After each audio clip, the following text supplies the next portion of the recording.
ঢাকা পোস্টের ফেসবুক লাইভে স্বাগত জানাচ্ছি জামালপুর থেকে। আমি মুতাসিম বিল্লাহ। এখন আমি অবস্থান করছি জামালপুরের দেওয়ানগঞ্জ উপজেলার চিকাজানি ইউনিয়নের চর ডাকাতিয়া গ্রামে। এখানে কিন্তু অসময়ে নদী ভাঙনের কারণে অর্ধশতাধিক বাড়িঘর নদীগর্ভে বিলীন হয়ে গেছে, পাশাপাশি কয়েকশো একর জমি নদীগর্ভে বিলীন হয়ে গেছে। এখানকার কৃষকরা প্রায় অসহায়ের মতো হয়ে পড়ে আছেন, অনেকে বাড়িঘর নিয়ে উবস্তুর মতো খোলা আকাশ নিচে দিন যাপন করছেন। আমার পিছনে যেটি দেখতে পাচ্ছেন চর ডাকাতিয়া সরকারি প্রাথমিক বিদ্যালয়, কয়েকটি এলাকা মিলে একটি মাত্র সরকারি প্রাথমিক বিদ্যালয়, এটিও এখন ভাঙনের অপেক্ষায়। এই স্কুলটি যদি নদীগর্ভে বিলীন হয়ে যায় সেক্ষেত্রে কিন্তু এই এলাকার যে শিশুরা রয়েছেন তাদের শিক্ষার যে একমাত্র সুযোগ সেটিও তারা হারিয়ে ফেলবেন। এখানকার যারা স্থানীয় অভিভাবকরা রয়েছেন তারা কিন্তু ভাঙন আতঙ্কের কারণে, অর্থাৎ কখন নদীগর্ভে বিলীন হয়ে যাবে এই স্কুলটি, সেজন্য তারা আতঙ্কে কিন্তু শিক্ষার্থীদের স্কুলে পাঠাচ্ছেন না। এখানকার যারা শিক্ষক রয়েছেন তারাও জানিয়েছেন এখানে ছিল তার প্রায় 1 থেকে 150 শিক্ষার্থী এখানে পড়াশোনা করে, তারা কিন্তু এখন 10 থেকে 15 জন প্রতিদিন এখানে ক্লাস করতেছেন। পাশাপাশি উপজেলা প্রশাসনের কথা হয়েছে, তারা জানিয়েছেন যে যদি ভাঙন রোধ করা না যায় সেক্ষেত্রে এই স্কুলটিকে নিলামের মাধ্যমে দেওয়া হবে, অর্থাৎ জিওব্যাগ ডাম্পিং করেও কোনোভাবেই এই ভাঙন রোধ করা যাচ্ছে না।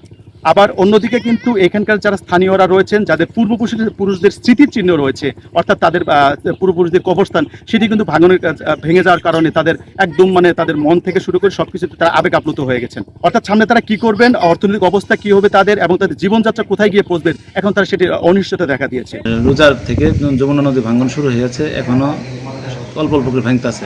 পানি উন্নয়ন বোর্ড এখানে কিছু প্রায় 11,000 বস্তার মতো ডাম্পিং করেছে, কিন্তু তাও রক্ষা করা যাচ্ছে না। স্কুলটি নদীর অতি সন্নিকটে চলে আসার ফলে এখন শিক্ষক অভিভাবক স্কুলে বাচ্চা পাঠাতে চিন্তা করতেছে, শিক্ষার্থীর হার অনেক কমে গেছে। এখানে ভাঙনটা শুরু হয়েছে রোজার আগে থেকে, তীব্র ভাঙন। সামনে অনেকগুলো বাড়িঘর ছিল, সেগুলা নদীর গর্ভে চলে গেছে। ভাঙতে ভাঙতে এখন আমাদের বিদ্যালয়ের পাড়ে এসেছে নদী। যে কোনো মুহূর্তে আমাদের বিদ্যালয়টি হুমকির মুখে আছে, যে কোনো মুহূর্তে বিদ্যালয় নদীর গর্ভে চলে যাবে। ইতিমধ্যেই অনেক ঊর্ধ্বতন কর্মকর্তা এসেছে এবং তারা ব্যবস্থা নিয়েছে। 10,000 জিও ব্যাগ এখানে ফেলেছে, কিন্তু তাতেও রক্ষা হয়নি, নদী ভাঙতেছে। এখানে ইতিমধ্যে অনেক ঘর বাড়ি, স্কুল, মাদ্রাসা এবং ফসলি জমি নদীর গর্ভে ইতিমধ্যে বিলীন হয়ে গেছে। যে সকল কৃষকেরা এখানে আবাদ করে খেত তারা এখন নিঃস্ব, সর্বস্ব হয়ে গেছে। এখন তাদের বাড়ি ঘর করার মতো জায়গা সেটাও নাই। এবার যে যমুনা নদীর যে ভাঙন, এখন যে অবস্থা, এখানে একটা ডাকাতিয়া যে প্রাইমারি স্কুলটা, সেটাও 2-1 দিনের মধ্যেই ভেঙে নদীর গর্ভে বিলীন হয়ে যাবে।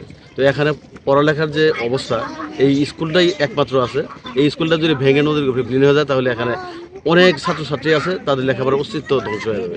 এটাতে স্থায়ী একটা মেরামতের প্রয়োজন, অর্থাৎ পাইলিং করতে হবে স্থায়ীভাবে। গতবার থেকে 1 বছরে 3বার বাড়ি ভাঙছি, এই পর্যন্ত 4বার, এবার যদি ভাঙি 4বার হবে। কিন্তু আর চাচাদের বাড়ি ছিল, তারপরে কয়েক চাচা আর কি ভাই ছিল, জ্যাঠাতো ভাই, এগুলো সব বাড়ি ভেঙে গেছে। এখন আপাতত স্কুলটা আছে, এই স্কুলটা যদি ভেঙে যায় তাহলে আমাদের গ্রামে 2 থেকে 250 ছাত্রছাত্রী ঝরে পড়বে।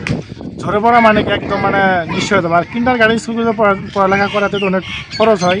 আর এই গ্রামের যে লোকগুলো আছে বর্তমানে ভুট্টা, মরিচ এগুলো সব ভেঙে নিচ্ছে, এখন বর্তমানে নিঃস্ব। সেজন্যই আমার সরকারের কাছে আকুল আবেদন, কিছু বস্তা আবার ডাম্পিংও করছে, কিন্তু এই বস্তাতে কোনো কাজ আসে নাই। কিছু বস্তা যদি দেয় তাহলে হয়তো স্কুলটা টিকবে। জেলা পানি উন্নয়ন বোর্ডের সাথে কথা হয়েছে, তারা জানিয়েছেন অর্থাৎ এখানে কিন্তু ভাঙন শুরু হওয়ার থেকে শুরু করে প্রকল্প বরাদ্দ দেওয়া হয়েছিল 10,800 মতো জিও ব্যাগ ডাম্পিং করা হয়েছে। সেই জিও ব্যাগ ডাম্পিং করার কারণে কোনো কাজ না হওয়ার কারণে সেই প্রকল্পও শেষ হয়ে গেছে, বরাদ্দও শেষ হয়ে গেছে। এখন তারা জানিয়েছেন যদি নতুন করে বরাদ্দ আসে সেক্ষেত্রে আবার জিও ব্যাগ ডাম্পিং করা হবে। তবে স্থানীয়দের যে দাবি সেটি হচ্ছে যে শুধুমাত্র জিও ব্যাগ ডাম্পিং না করে এখানে স্থায়ী বাঁধ যদি নির্মাণ করা হয় সেক্ষেত্রে তাদের জীবনযাত্রার মান আবারও ফিরে আসবেন, তারা আবারও অর্থনীতির চাকা ঘুরিয়ে তাদের নিজের অবস্থানে ফিরে যেতে পারবেন। এই ছিল সর্বশেষ পরিস্থিতি যমুনার পাড় থেকে।